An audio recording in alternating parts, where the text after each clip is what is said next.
Something feels off in Baltimore. And it's not just the losses piling up or the injuries that keep derailing expectations. What we're seeing now is a clear shift in energy, tone, and messaging from the man at the top. John Harbaugh might not be calling the plays, but the way he's talking about his coordinators tells you everything you need to know about where things stand internally. And the inconsistency in how he's handling both sides of the ball is raising serious questions. Let's start with the offense. After the Ravens' tough loss, Harbaugh didn't just suggest improvements were needed. He lit into the play calling in a way we rarely see from him. Now, he didn't directly name Todd Monken, but make no mistake, this was a public dragging.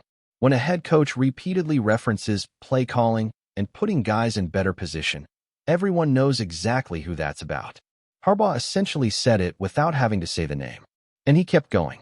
The next day, he doubled down, calling out specific plays, like Lamar Jackson's interception, as outright bad play calls. Not questionable. Not ones they'd like to have back. He said, "I don't like that play call at all." This wasn't subtle. It wasn't vague.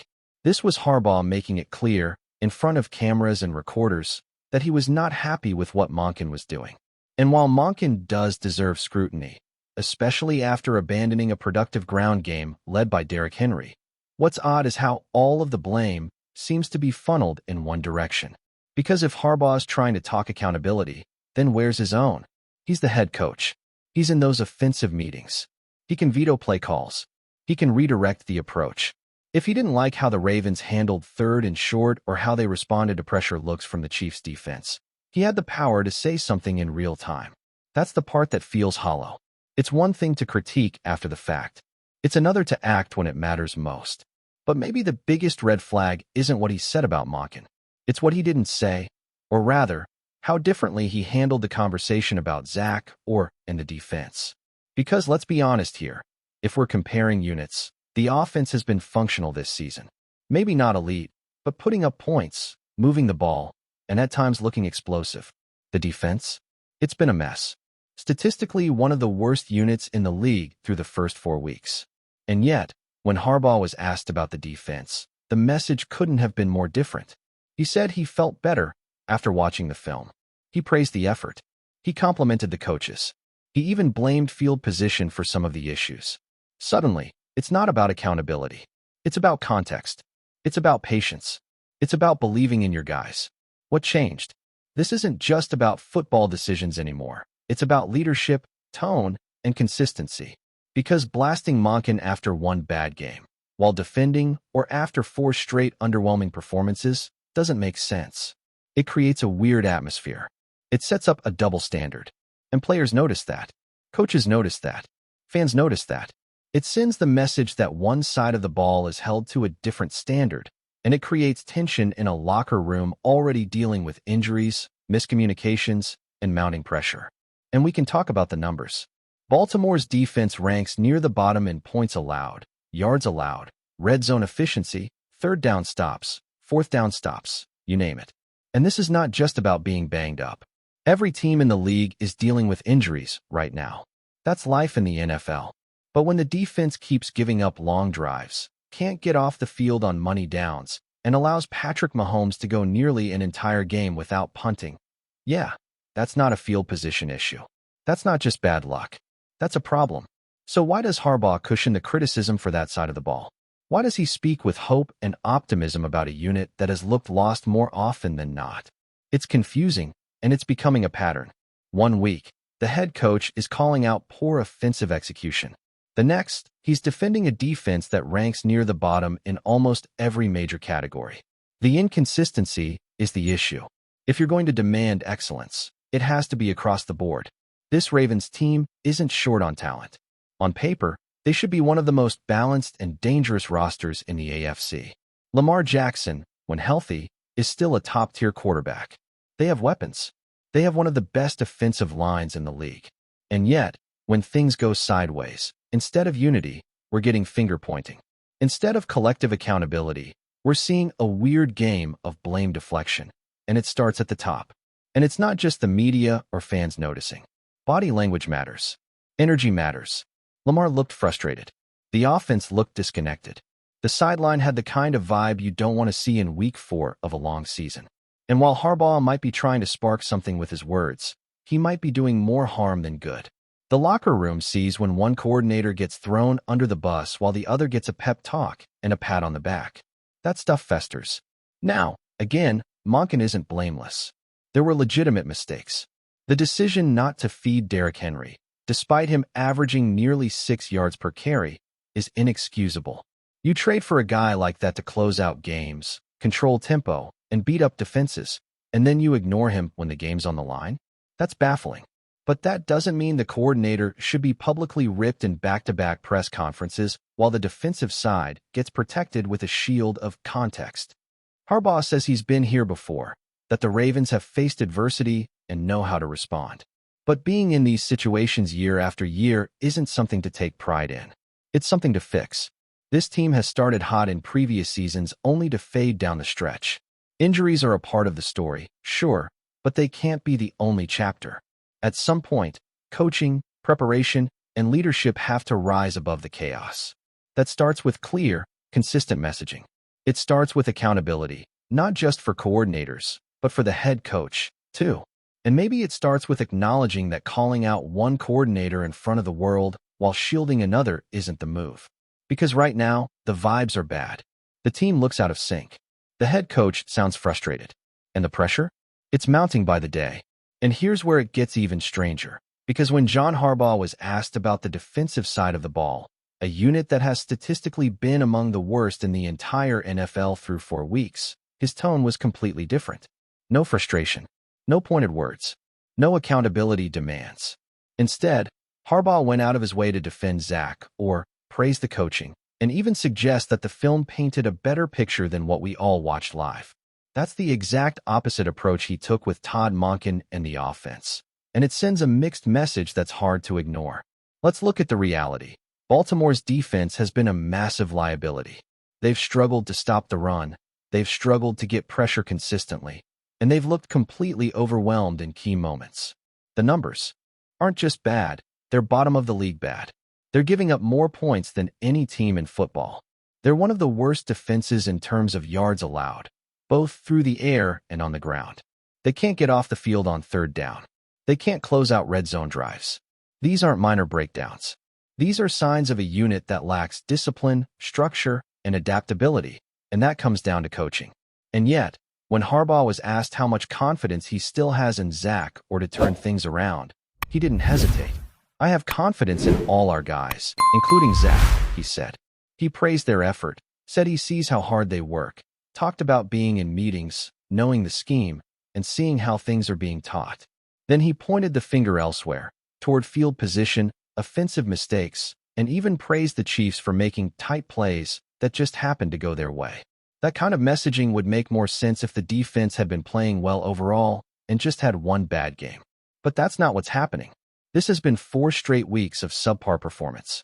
Week after week, they're getting exposed, not just by elite offenses, but by average ones too. And when the head coach comes out and says he felt better after watching the tape, it raises the question, what tape is he watching? Because the tape we all saw showed Patrick Mahomes looking comfortable for nearly the entire game. It showed Travis Kelce getting open at will. It showed the Chiefs not punting for the first 57 minutes of football. That's not good football being played by the defense. That's a meltdown. That's domination by the opposing offense. And while the Ravens did make a couple of red zone stops early, they eventually cracked. No consistent pressure. No turnovers. No energy. So again, we're left asking, why is one unit getting grilled while the other is being cushioned? Part of it might be the youth factor. Zach, or is a first-time defensive coordinator. Maybe Harbaugh doesn't want to crush a young coach publicly. Maybe he's trying to give or the space to grow into the role. That's understandable to a point. But the NFL is not a place for training wheels, not when you're supposed to be a contending team with Super Bowl expectations. If the standard is high, it needs to apply to everyone equally.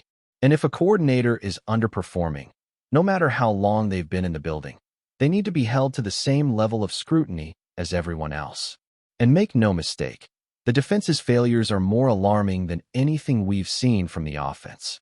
While Monken has at least shown flashes, putting up multiple 40-point games, leading efficient drives, and giving Lamar Jackson more control of the tempo, the defense has yet to put together a complete game.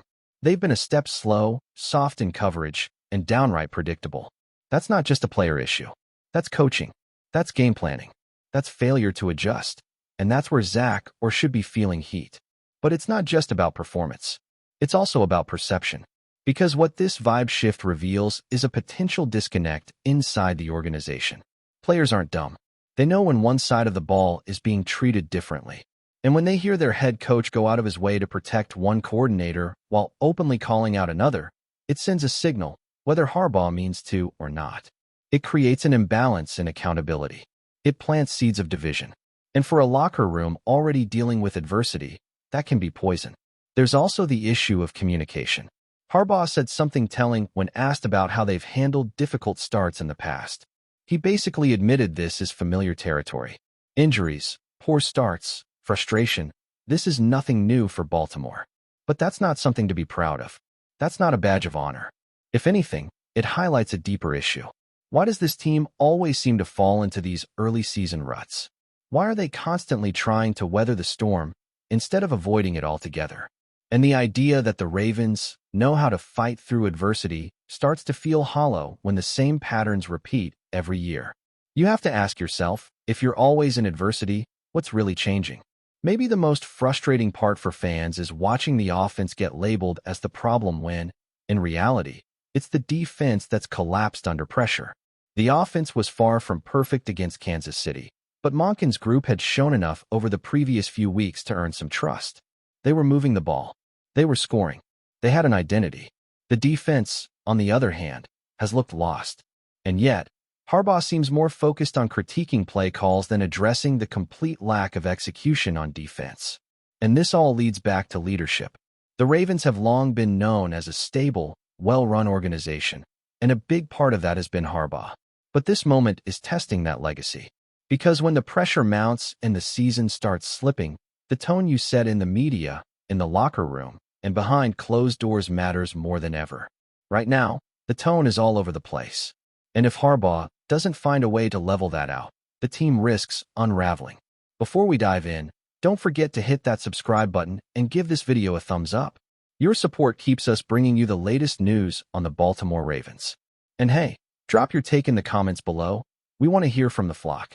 In a stunning turn of events that has sent shockwaves through the NFL, whispers are swirling that Michael Pierce, the formidable defensive tackle, has decided to call off his retirement and is poised to re-sign with the Baltimore Ravens. Sources close to the organization suggest that the deal, still unofficial, could be announced any day now, igniting speculation about what this means for the Ravens' defensive front and the league at large. Pierce, who shocked fans and analysts alike when he initially declared his intention to retire, appeared to have walked away at the peak of his career.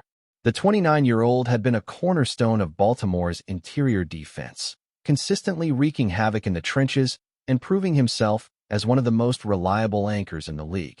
His combination of strength, technique, and game intelligence has long made him a nightmare for opposing quarterbacks, and the prospect of his return has Ravens fans buzzing with anticipation. The timing of this sudden reversal has fueled even more speculation. Some insiders suggest that the team may have made a last-minute push, offering an incentive-laden contract that Pierce simply couldn't refuse. Others whisper that Pierce himself, missing the grind and camaraderie of NFL life, realized that he still had unfinished business in Baltimore. The Ravens, known for their defensive identity, would be wise to seize this opportunity. Adding a player of Pierce's caliber back into the rotation could dramatically alter the trajectory of the upcoming season. Of course, questions remain. How will the team manage his reintegration into the squad after months away from practice? Will Pierce return at full strength, ready to dominate? Or will there be an adjustment period? And, perhaps most tantalizingly, what does this signal to other players who may be considering retirement or renegotiating their contracts? For now, the city of Baltimore is on edge, the rumor mill's spinning at full speed, and the NFL world can only wait for official confirmation. One thing is certain. If Pierce indeed returns to the Ravens, the buzz is just beginning, and the defensive headlines this season might just be his to write. That's it for this update. If you enjoyed the video and want to stay in the loop with exclusive news on our Baltimore Ravens, make sure to subscribe and hit that like button. We'd love to hear what the flock thinks. Drop your thoughts in the comments. See you in the next one.